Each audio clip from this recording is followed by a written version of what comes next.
beli tuh kan makanan itu. Saya bilang nggak usah nak. Jadi saya bilang sama dia, jangan mentang-mentang kamu punya uang, mau apa aja kamu kasih anak, gitu. Dan kalau misalnya kamu mau makan silakan, tapi anak saya jangan. Saya bisa kok mengcover anak saya bilang gitu. Saya bisa kok pilihkan dia, saya bisa kok beri dia. Dengan yang menurut ajaran Islam itu baik, gitu. Nah, jangan yang ini. Nah, itu marah tuh. Saya nggak ingat jelas marahnya kayak gimana. Yang pasti saat itu barang-barang hancur semua dalam rumah. Lemari saya ini lemari buku, pakaian apa semua. Nah, itu pakaian saya dibuang tuh ke depan semua tuh.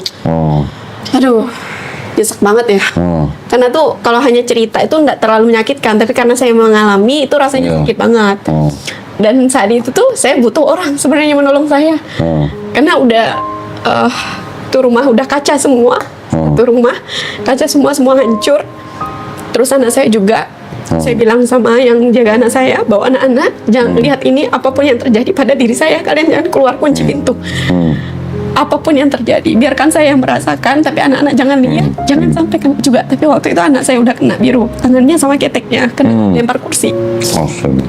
Jadi hari itu tuh meja yang itu, ya meja itu yang dipatah, yang mau dihantam ke saya. Saya nggak ada perlawanan, nggak juga lari, nggak, cuma saya hanya diam aja. Saya pikir kalau misalnya saya dihantam ini, mampus lah saya ini. Karena gitu kan, mampus lah saya kalau dihantam ini.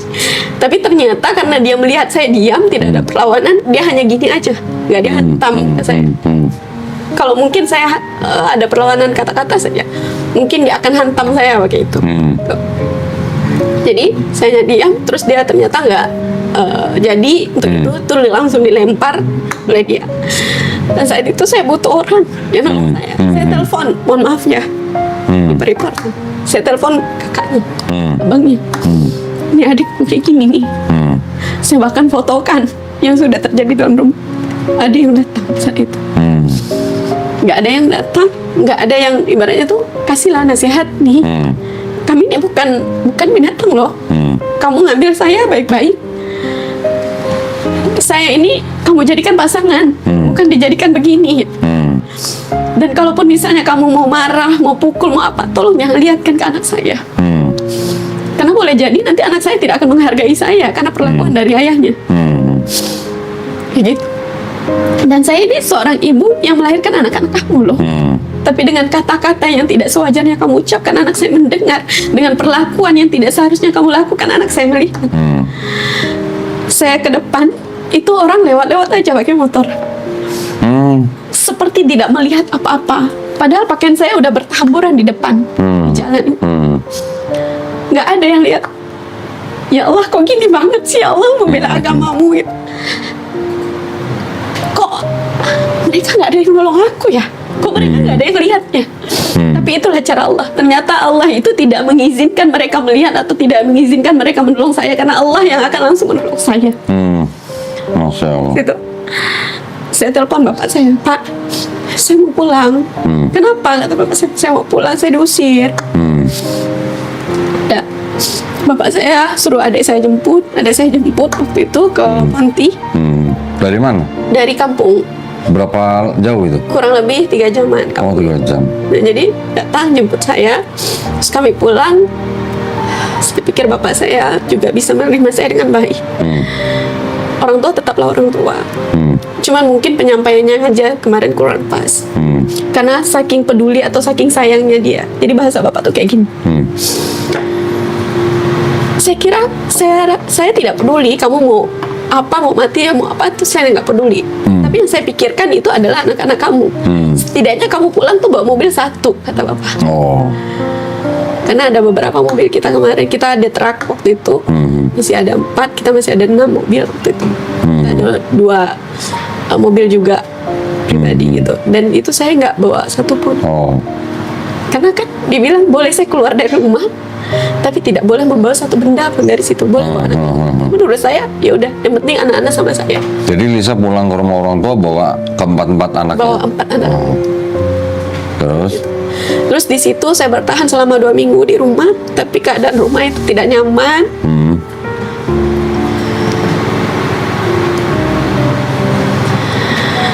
Karena saat bapak ketemu sama saya aja tuh buang muka. Karena sudah pakai hijab atau gimana? Saat itu saya belum pakai hijab. Oh belum. Kenapa buang muka? Karena sholat? Karena saya memilih meninggalkan semua harta benda itu tadi. Oh, oke. Karena memilih meninggalkan harta benda yang di rumah suami. Oh. Jadi selama 2 minggu saya bertahan di situ. Adik-adik, kakak-kakak nggak ada yang support juga. Itu kalau cerita sakit banget ya. Ya itu sudah lewat lah itu ya. Sudah lewat tapi kayak Tapi tau nggak kita- sih, kok kayak apa sih, luka yang udah tertutup ya. Iya. Buka lagi ya. Buka lagi gitu, perih aduh. lagi gitu. Nih, berarti mohon maaf dong nih. Gara-gara podcast itu jadi kebuka lagi nih. Tapi maksud saya gini. Supaya kita juga bisa mengambil pelajaran. Iya betul. Yang penting kan itu Betul ya. sekali, betul sekali. Itu sampai di rumah orang tua bertahan 2 minggu itu juga belum bersahadat. Nah, jadi Terus jadi di situ saya bilang Akhirnya? hanya satu-satunya saya berharap sama mama saya. Mama, saya tidak minta harta benda kalian, Mak. Saya tidak minta apa-apa dari kalian. Saya hanya minta satu dari kalian. Dari Mama. Tolonglah, Mak. Gak ada lagi yang support saya, sorry. Saya minta ridhonya Mama, itu aja. Saya memilih kehidupan ini, meninggalkan harta dunia ini demi kalian semua loh, untuk kalian semua nanti di masa depan. Kita di dunia ini hanya hidup sementara, Mak. Iya. Kita di dunia ini hanya tempat singgah. Kita punya harta yang lebih berharga daripada itu. Iya. Tolonglah, tolong saya. Apa yang harus saya lakukan ini? Terus mama saya tertunduk, menangis selama 15 menit. Dia natap mata saya dengan berkaca-kaca. Udah, kamu balik aja lagi ke Pontianak gitu. Suruh balik ke suami. Bukan ke Pontianak, terserah mau kemana gitu. Oh, oke. Sementara kalau saya balik ke situ kan saya udah nggak diterima. Iya, iya. Terus Saya nggak kos di situ dengan kamar yang ukuran 2x3 sama 4 anak. anak. Terus sekolahnya gimana? Waktu itu sekolah masih libur Oh. dan sekolah pun masih dekat-dekat di situ juga. Pas sudah libur, masuk sekolah masih tetap sekolah seperti biasa. Saya minta bantuan 1 orang lagi yang kerja sama saya, babysitter saya, anak-anak saya. Jadi di situ kami ber-6 di dalam kamar itu, makan di situ, tidur. 2 kali 3. 2 kali 3 ber-6. Waduh, bisa dibayangin ya. Ya itu, aduh. Saya nggak pernah membayangkan kehidupan seperti itu. Saya nggak pernah meminta atau memilih kehidupan seperti itu. Suami nggak nyari waktu itu? Nggak. Nggak nyari? Enggak, karena dia bilang kalau saya udah nggak peduli, kalian mau mati mau hidup terserah kalian. Mungkin juga dengan caranya begitu, dia itu mau menunjukkan bahwasanya dia punya kuasa atas diri saya. Nggak, padahal 4 anak itu kan darah dagingnya ya. Terus lanjut gimana? Jadi waktu itu, karena saya juga baru balik lagi di situ, pekerjaan juga tidak baik-baik saja. Sementara dia tidak ada menafkahi, tidak peduli. Terus selama 2 tahun kayak gitu. Terus kami sempat nggak makan. Berapa hari? Kan, terus dikasih sama tetangga itu nasi putih. Nasi putih kami makan berlima sama anak-anak saya tuh. Makanya hanya pakai garam. Mau beli air galon yang isi ulang 5.000 tuh nggak ada uang karena uangnya cuma 1.000 rupiah. Astagfirullah. Jadi kami nadah pakai air galon, pakai air keran itu yang dimasak. Makan di situ. Nggak apa-apa ya nak kayak gini. Itu yang kadang anak saya nggak tahu apa-apa loh ya Allah. Mereka juga merasakan ini loh. Kami ini sedang berjuang mempertahankan agamamu loh ya Allah. Kami sedang membela agamamu loh ya Allah. Ini bukan kehidupan yang saya pilih. Tolonglah ya Allah. Oke, saya mungkin banyak dosa nih. Engkau nggak mendengarkan, nggak menjawab doa saya nih ya Allah. Tapi pakai lisan saya sebagai seorang ibu 4 anak yang sedang berjuang mempertahankan agamamu ya Allah. Doa saya. Anak saya tidur dalam keadaan lapar juga. Anak saya minta, Mami, Koko lapar. Dedek lapar, Mami. Yuk kita beli Mama. Bilang, toko sudah tutup nak, padahal jam 9 di Pontianak, di tengah-tengah kota. Toko mana yang tutup? Ada memang sebagian tutup. Tapi masih banyak yang buka kok. Ada rumah makan yang 24 jam kok. Tapi saat itu bukan tokonya yang tutup, tapi saya yang nggak punya uang. Dan saya pun menahan diri untuk mengemis atau meminta dengan dia. Di situ, udah nak tidur aja dulu, besok baru mami belikannya. Saya usap kepala anak-anak saya cium keningnya, saya tatap mereka tidur dalam keadaan lapar. Saya bilang, ya Allah, kalau tidak melewatkan apa yang hamba lewati saat ini semua terjadi atas izin-Mu. Hamba yakin Engkau telah mempersiapkan yang terbaik untuk kami setelah ini. Lihatlah anak-anak hamba tidur dalam keadaan lapar, ya Allah. Kami sedang memperjuangkan agama-Mu. Dan jangan biarkan hamba untuk mengemis kepada orang yang zalim kepadamu, orang yang kafir, orang yang memusuhi, memerangi-Mu. Kuatkan iman hamba, ya Allah.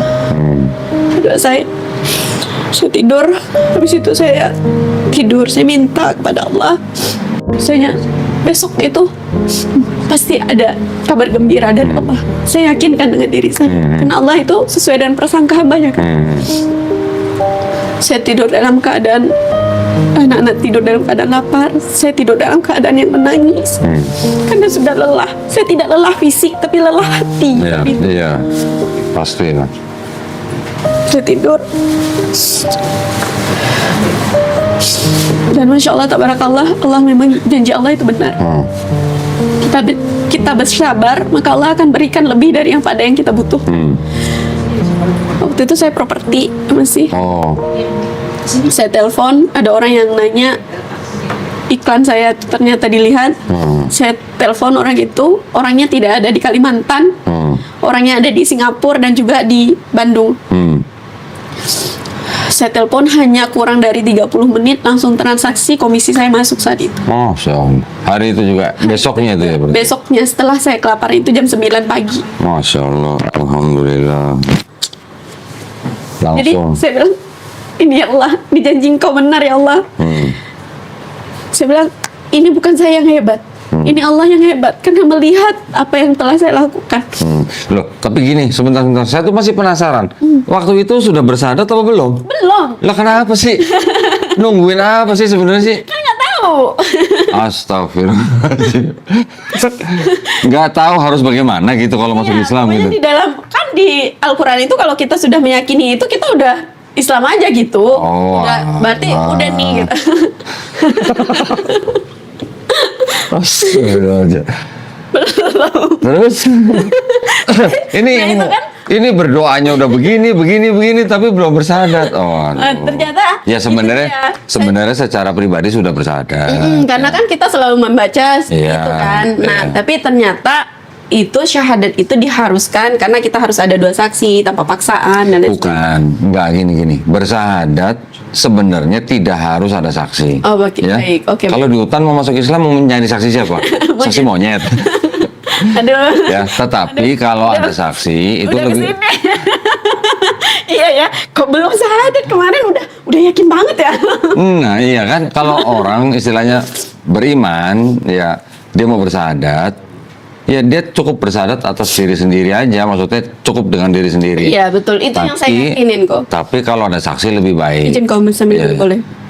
Lebih baik ada saksi, kenapa? Karena ini kan urusan duniawi. Betul. Urusan duniawi, masalah administrasi dan segala macam kan pasti butuh. Betul. Orang juga harus tahu dia muslim atau bukan gitu. Tapi kok tanya saya sekarang sudah belum? Udah kok. Sekarang bener udah. Udah kok. Bener. Benar udah. Mau disahadatin lagi kok. Enggak. Nah, dari kejadian itu terus akhirnya sahadatnya kapan? Masih lama juga? Ya itu tahun 2022 bulan 7. Enggak, yang dari kejadian anak tidur dalam keadaan lapar, terus akhirnya besoknya doanya dijabah Allah Subhanahu wa taala, dapat komisi, ya kan? Masih lama juga berarti. Oh, masih berapa lama lagi? Masih lama juga. Masih setahun lagi? Jadi itu sempat Lisa berpikir gini kan, kemarin itu sempat mau pengen umroh. Nah itu tuh. Ini sudah umroh belum sahadat lagi? Belum. Astagfirullahaladzim. Jadi mau umroh, jadi untuk pemberkasan itu kemarin nggak di ini karena masih budak. Terus dia bilang gini, kalau misalnya nanti kita nggak tahu nih kan, kita mikirnya ke depan kata mereka. Kalau misalnya Lisa meninggal nih, Ya. mau dimakamkan secara apa nih? Ya. Nah, Mau dikremasi itu. iya, apa nanti Kalau kamu dibakar aja nanti? kamu muda kan dikremasi nanti. Iya, itu dia. Nah, Jadi terus? mereka bilang kayak gitu. Oh, iya juga ya, gitu kan. Nah, jadi saya ke RT dari tempat kami tinggal itu. Nah, di situ saya minta untuk pengurusan pemberkasan dan lain sebagainya. Nah, di situ saya baru dinasehatin. Bikin Gitu. sertifikat. Jadi harus Kak Lisa gini aja, syahadatnya di sini gitu. Harusnya begini, Oh. Kak. Nah, itu baru dapat pencerahan gitu. Sian banget ya, mualaf nyasar ini namanya nih. Terlalu mandiri itu kok, bukan nyasar. Terlalu mandiri dan terlalu yakin. Iya, gini Percaya diri ya. maksudnya gini lah. Semenjak Lisa sudah beriman kepada Allah Subhanahu wa taala, Lisa sudah muslim. Tetapi hanya masalah ikrar kan di Iya, dalam betul. rukun Islam kan ada yang namanya ikrar syahadat. Nah, rukun pertamanya nih yang Lisa belum jalankan gitu. Iya betul. Ya. Tapi udah kemana? Sholatnya sudah, mungkin zakatnya udah, mungkin puasanya udah. Iya betul, betul sekali. Rukun Islam yang pertama yang belum. Betul. Malah kebalik ya kok ya. Ya Allah, jangan gitu ya. Jangan ya, ini jangan dicontoh ya, ini jangan dicontoh ya. Iya, abang-abang ya, tapi ada. tapi yang penting ini juga kasusnya bisa menjadi pelajaran juga ya. Jadi kalau ketika orang mau masuk Islam ya dia harus mencari tahu apa rukun Islam itu apa aja. Jadi itu harus dilakukan sesuai dengan urutannya.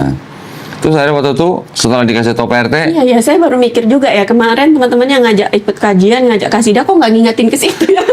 Iya ya, saya baru mikir ke situ juga sekarang. Iya benar-benar. lu gimana sih? Iya ya. Ya, terus akhirnya setelah dinasihati sama PRT gimana? Baru ke masjid. Iya, jadi tuh diarahin nih sama Pak RT nih, Kak Lisa harus gini dulu, Kak Lisa harus begini dulu. Dan dia kan tahu tuh waktu saya perjuangan untuk mencari Tuhan itu tadi, yang saya saya selalu ngadu kan, selalu ngadu, minta keamanan lah untuk warganya gitu. Nah, dia tahu perjuangan kami seperti apa, bertahun-tahun yang di situ. Terus setelah itu bersyahadat. Ya, dan saksinya juga dari pengurus RT. situ. Oh ya, alhamdulillah. Akhirnya bersyahadat itu ya. Akhirnya bersyahadat juga. Setelah Sudah berapa? diakui saya. Setelah berapa tahun? Setelah berapa tahun berarti? Berarti dari 2022 itu dari 2020 ke 2020 dong. yang dari semenjak Covid itu ya. Iya. Covid syahadatnya 2022. Ya, Iya. alhamdulillah. Akhirnya gitu. Akhirnya sudah ya. Akhirnya melakukan rukun Islam yang pertama gitu ya. Kebalik. Masya Allah. Nah, terus berarti semenjak Lisa diusir sama suami dan setelah Lisa keluar bersama 4 anaknya, setelah ngekos. Ngekos. Setelah itu udah nggak pernah pulang lagi ke rumah suami. Ada kemarin pulang. Dan kita tuh ngantar anak-anak kita ini ya karena udah, kalau saya kemarin nggak tahu, saya nggak mau di situ. Tapi karena udah tahu ya kita masih menjaga lah karena nggak ada yang namanya mantan orang tua kan. Yang kalau mantan istri, mantan suami ada. Iya, betul. Tapi mantan ayah bapak itu nggak ada. Betul. Nah jadi waktu itu kan sempat anak-anaknya juga di telepon nggak mau ngomong sama dia, terus sangat benci sama dia, sangat kesal, jengkel kayak gitu. Terus saya bilang sama anak-anak, "Nak, kita di sini udah belajar. Papi sebenarnya nggak kayak gitu. Dia hanya karena belum tahu aja. Mami pun kalau mami nggak tahu, mami juga seperti itu mungkin dulu. Tapi karena kita belajar, kita tunjukkanlah kepada mereka, kepada papi ini bahwasanya Islam itu nggak seperti apa yang papi tahu. Iya. Dan kita harus lihatkan bahwasanya Islam itu indah loh. Kita contohkan sama papi kayak gitu. Baru mereka mau. Baru mereka mau, tapi agak lama prosesnya. Oke. Nah, maksud saya Yakinkan itu. setelah keluar dari rumah itu akhirnya sudah resmi gitu berarti sudah diurus. Sudah. Sudah diurus. Alhamdulillah. Sudah aman kok. Persyaratan udah pemberkasan sudah kok, sudah aman kok. Sudah ya. Berarti sudah Kita boleh. urus berkas berikutnya aja lagi. Oh, oke, ya berarti sudah buka pendaftaran baru gitu ya?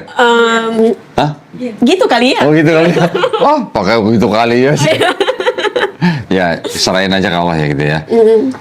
Alhamdulillah. Berarti setelah 2 tahun orang udah sholat, udah apa segala macam, baru syahadatnya 2 tahun kemudian. Iya. Masya Iya. Allah. Jangan gitu, sekali lagi saya ingatkan, jangan gitu. Jangan. Benar loh, kalau misalnya nggak ditanyain ini, saya juga nggak sadar. Loh, kemarin mereka ngajak-ngajak saya kok nggak ada yang ingetin ke situ ya. Iya loh. Akhirnya sudah berangkat umroh.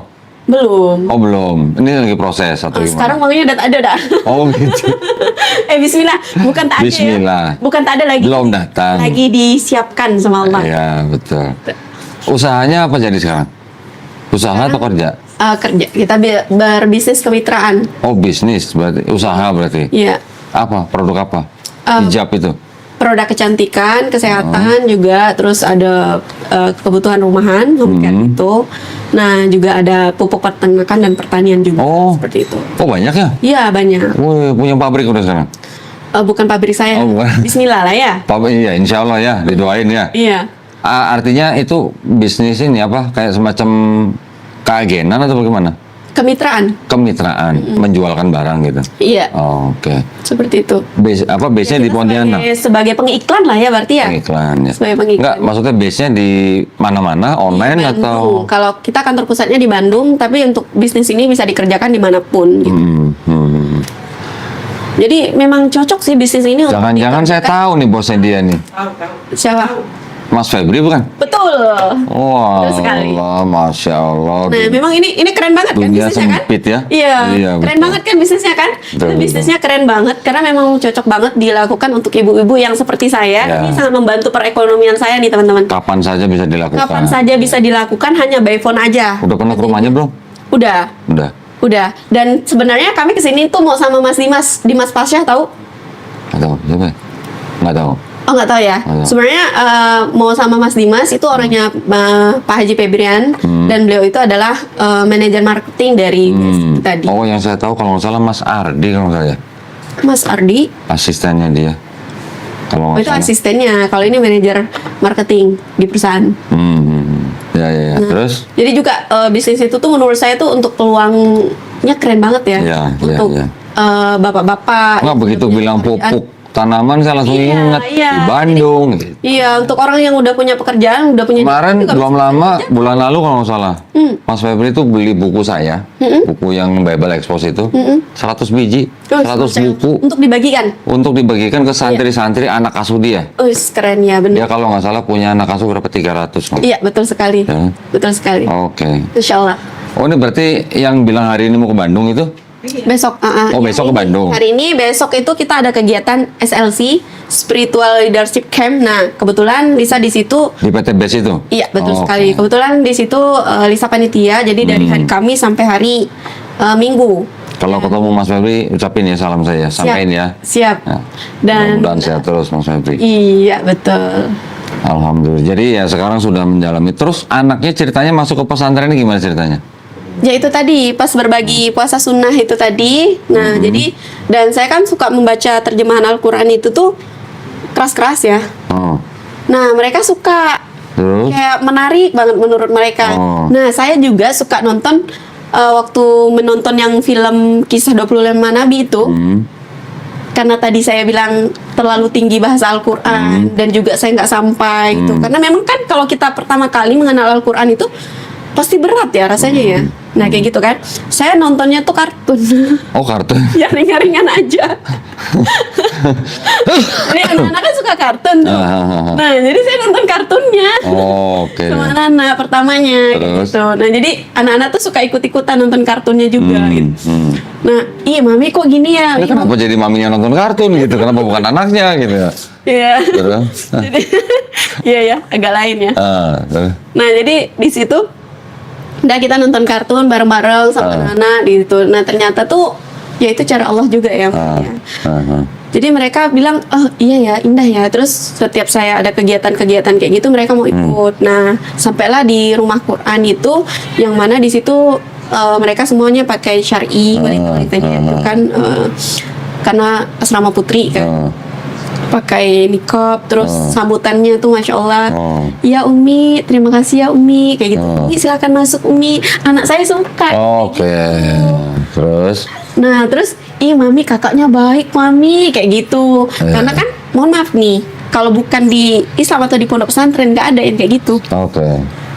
Ini nih kalau tamu aja datang ke tempat saya nih, ke rumah saya, ini dari depan tuh udah teriak, ini Iya. masuk ke dalam sampai ke kamar-kamar. Ya. Kalau Islam nggak kayak gitu. Ya. Nah, anak-anak saya suka. Oh. Gitu. Terus akhirnya masuk ke situ malah jadinya. Itu rumah Quran atau pesantren? Rumah Quran. Rumah Quran. Rumah Quran. Yang 2 di pesantren, yang 2-nya lagi rumah Quran. Di rumah khusus Quran. tahfiz Quran. Mondok tapi. Mondok. Yang di rumah Quran itu mondok. Mondok juga. Oke, alhamdulillah. Yang di pesantren apa namanya? Sudah berapa lama? Berarti berapa ya? Kurang lebih 2 atau 3 tahun gitu. 2-3 tahun ini. Oh, masya Allah. Sudah berapa juz? Alhamdulillah, kalau yang ini anak saya yang khusus tahfiz Qurannya ini baru 1,5 tahun ya, baru 2 tahun. Ini masuk ke juz 6 ya. Masuk ke juz 6. Juz 6, masya Allah. Maminya? Hehe. Maminya hehe gitu. Justru juz alpokat gitu deh. Pokoknya maminya support anaknya. Jadi itu ada cerita lucu juga nih. Jadi itu anak saya kan udah di juz ketiga waktu itu ya. Juz 3, terus dia bilang gini pas liburan kan, liburan. Terus mami dia bilang gitu, mami nyimak ya, cekin mau setoran. Oh aduh, setoran ini ayat. Hafalan. Ya, terus? Mami nyimak ya, cekin mau setoran. Oke, gitu kan. Cekin kayak pertama ini, anak nih yakin banget sih sama mamanya gitu. Padahal mamanya nggak tahu ayatnya gitu. Iya, seriusan. Jadi tuh, udah ya. Udah siap mami? Iya siap. Jadi tuh udah setoran nih. Apa yang anakku baca nih? Berarti anaknya setor ayatnya, mamanya nggak tahu itu betul apa salah gitu ya. Jadi iya aja. Udah betul kan cekin mami? Iya udah, nanti diulang lagi ya. Terus itu kan setoran online ceritanya. Setoran online, pokoknya nggak tahu iya aja gitu. Yang penting mereka senang aja lah gitu kan. Allah. Itu ya. Itulah Masya Allah, Tabarakallah, anak saya sangat yakin ya sama maminya tuh. Rasanya tuh, maminya tuh membawa mereka dalam kebenaran, jalan yang benar, mengajarkan yang baik. Enggak, itu maminya yang curang. Oh, curang ya? Curang. Tapi itu PR buat saya, seriusan. Enggak, maksudnya curangnya gini, ini mentang-mentang udah jadi orang tua, anaknya disuruh ngapalin Quran, biar dia yang dapat pahalanya. Investasi yang Iya, bagus loh itu. iya, Ya kan, makanya. itu pahalanya kan dapat. Dianya sendiri nggak belajar. Belajar ini. Oh, belajar. Oh, Iya. jangan gitu. Iya. Ini ditonton seluruh dunia ini. Oh, Masya Allah. Belajar ya. Belajar. Oke. Ya, Terus, tapi itu PR juga ya. Nanti berarti kalau untuk pasangan saya yang berikutnya harus tahfiz Quran. Biar bisa nyimak Masya anaknya. Allah. Biar bisa terima setoran gitu ya. Iya, betul. Apri sudah angkat. Oh, gitu. Mana Apri angkat tangan? Ini Apri nih. Oh, Apri angkat tangan. Pri, berapa juz, Pri? Nggak usah berapa juz, berapa surat, Pri? Oh gitu. Oh gitu, langsung ada yang daftar ya? Oh, itu mau ya, daftar. daftarnya nanti sama Kodondit ya? Bikin form dulu ya, bikin form ya. Siap. Sekarang tinggalnya tetap di Pontianak. Sekarang di Bandung, ini udah berapa lama ya di Bandung ya? Dari tanggal 7 kemarin di Bandung. Oh gitu, sekarang jadi tinggal di Bandung. Doa yang terbaik aja dulu ya. Iya, mudah-mudahan. Ya. Karena di Kalimantan kan ada mantan. Iya. Enggak, anak-anak pesantren dan rumah Qurannya di Pontianak. Iya, di Pontianak. Oke. Ya itu juga. Iyalah, mudah-mudahan diberikan jalan yang terbaik lah. Iya betul. Ya. Jadi Buat tuh anak-anak ini juga. ini nih sebenarnya Lisa waktu itu tuh kan mengingat lagi Koko bilang jadi belum maaf gitu. Iya kok. Jadi tuh waktu itu tuh Lisa pas hijrah nih. Dapat surah ini kan, surah Al-Azab ayat 59. Oke. Yang menutup aurat kan. Iya. Itu kan Lisa langsung pakai cadar tuh. Langsung pakai Cadar atau hijab? Cadar langsung pakai hijab. Hijab bercadar juga. Cadar juga. Terus? Balik nih ke kampung. Langsung door to door rumah mama itu saya ini dulu nih sama bapak nih. Pak, saya bilang ini yang saya bilang bapak saya yang awalnya tidak mendukung menjadi garda terdepan saya sekarang. Masya Allah, barakallah, sehat selalu untuk bapak Masya saya. Allah. Gimana ceritanya itu? Dan derajat muliakan bapak saya. Jadi di situ saya langsung buka rumah Quran. Hah? Di rumah mana? Rumah bapak itu. Bapak siapa? Maksudnya orang tua? Iya, orang tua saya. Jadi saya bilang, Pak, rumah nih besar nih Pak. Saya bilang, kalau kalian nanti meninggal semua, nggak ada amalan rumah nih. Nanti ditempatin mereka berbuat maksiat apa segala macam. Bagus tidaknya kita buatkan rumah Quran deh, bilang gitu. Masya Oh, bapak saya nantang pertamanya sama mama saya. Terus saya bukain tuh ayat-ayat tua di sana. Bukain. Itu udah syahadat belum? Belum. Ini kemarin juga ada ya laki-laki di sini, dia sudah beriman Islam tapi belum syahadat. Belum syahadat nih. Kakak kandungnya meninggal, dia talkinin. Bayangin. Orang belum bersahadat sudah berani talkinin orang. Masya Allah. Kan ekstrim banget ya. Baru belajar, langsung pakai nikab, langsung buka rumah Quran, door to door, jemput bola, jemput santri dong. Waduh. Door to door, tok tok tok tok tok. Oi, ternyata masya Allah responnya keren semua. Waktu Jadi- Bapak ditawarin atau ditantang untuk bikin rumah Quran di rumahnya itu? Pertama nggak mau. Nggak mau. Pertama Terus? nggak mau. Nah setelah saya pakai nggak tahu ya, Allah kayaknya yang nuntun, Allah deh yang nuntun lisan saya itu udah kata-kata saya tuh udah bahasa Al-Quran semua karena Oh, baca tuh. terjemahan Al-Quran kan. Iya, iya. Jadi itu yang taunya itu gitu. Iya, iya. Jadi pakai Kasih ayat ke Bapak. Kasih ayat. Oh, terus Bapak dikasih ayat gimana? Ini anak aku nih hebat nih kayak gitu Oh, aduh, mungkin ya. udah jadi ustazah ini. Harusnya gitu sih bapak Terus? saya. Harusnya. Jadi di situ, habis itu udah nih door to door tuh, hujan-hujan kan datang rumah orang door to door, ngajak mereka itu untuk ikut belajar mengenal Al-Quran, kembali ke masjid, dekat ke Al-Quran. Karena memang inilah fitrah kita. Allah itu hanya menciptakan sebenarnya satu kaum aja, yaitu Muslim itu tadi. Tapi nenek moyang mereka lah nih yang menyesatkan nih. Nah, jadi nih udah nih, apalagi nih kan di daerah saya tuh banyak sekali mualaf kan. Oh, banyak. Iya. Oh. Jadi mereka ini nih yang dari nonis terus nanti ditarik menikah masuk Islam terus nanti tapi tidak dibimbing, tidak diajar. Nah, itu saya sedih melihat itu. Oh, banyak yang begitu. Iya, seperti itu. Jadi tuh